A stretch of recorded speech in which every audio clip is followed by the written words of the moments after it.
France Inter. Les chroniques les plus matinales du 5-7 sont les chroniques littorales de José-Manuel Lamarque. Bonjour José-Manuel. Bonjour Mathilde Munoz. Vous nous présentez un navire destiné à réinventer le transport international. Un navire qui s'appelle Vela. C'est un projet de longue haleine, un cargo trimaran à propulsion vélique parce que le vent est une des meilleures énergies, invisibles et sans frontières pour le monde de demain. Et avec nous ce matin, c'est Pierre-Arnaud Vallon de Vela pour parler justement de ce projet Vela. Le fameux trimaran à propulsion vélique et cargo va voir le jour. Effectivement, on a annoncé une levée de fonds globale de 40 millions d'euros qui va servir notamment à financer la construction de notre premier navire. Alors ce premier navire, le trimaran cargo, c'est 67 mètres de long. Les gréements, il y a 2 mâts, 61 mètres de hauteur. C'est en aluminium léger. C'est performant parce que c'est 13 à 14 nœuds de vitesse. On multiplie par 1,8. En gros, ça nous fait un peu plus de 20 km/h. Pour la voile, c'est pas mal. Pour vous, bien sûr, la destination, c'est une traversée atlantique vers les États-Unis de 10 à 15 jours. Exactement. On se concentre sur cette ligne maritime entre la France et les États-Unis. Et la particularité de Vela, c'est qu'on essaye de combiner à la fois la qualité de transport.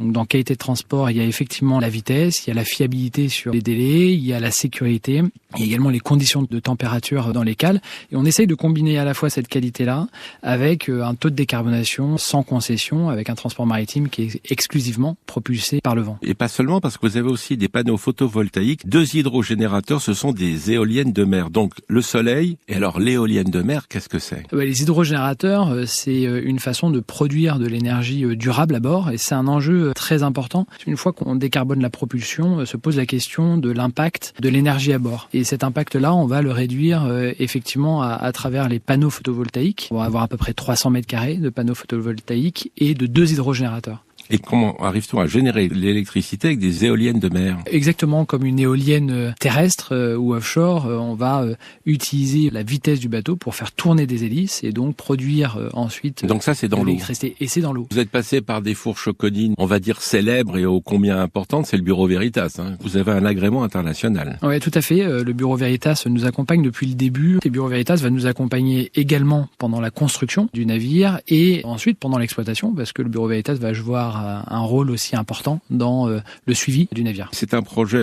bien sûr, qui va voir le jour maintenant, on y est, très régional. Vous avez Nouvelle-Aquitaine et Normandie avec vous. Tout à fait. On est une entreprise néo-aquitaine. Dans cette levée de fonds, il y a une partie de la Normandie. Donc ça veut dire Bayonne, Bordeaux, Ouistreham aussi, et d'autres villes.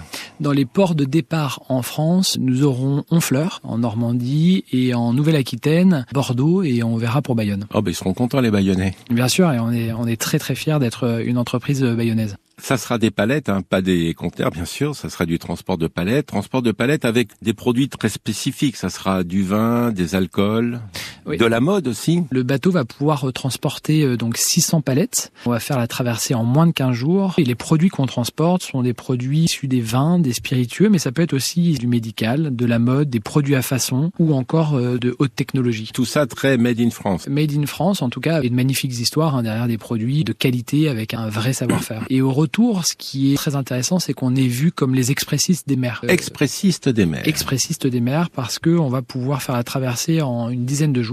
En plus, avec un vent favorable et le Gulf Stream qui va nous pousser, on va pouvoir faire la traversée en une dizaine de jours. Et on va être vu comme les expressistes des mers. Qu'allez-vous ramener des États-Unis ? De la même manière, on retrouve également des produits dans les vins et spiritueux, beaucoup de produits autour de la santé. Et du médical et un petit peu de haute technologie. Puis la ville de Bayonne, elle est connue à New York. Et la ville de Bayonne est connue pour plusieurs raisons, parce qu'on peut faire Bayonne dans le New Jersey. Et ça aussi, c'est une histoire qui nous rendrait particulièrement fiers de pouvoir faire Bayonne. Merci Pierre-Arnaud Vallon. Un site internet vela-transport.com. À demain Mathilde Munoz. Et je vous souhaite une bonne journée José-Manuel Lamarque.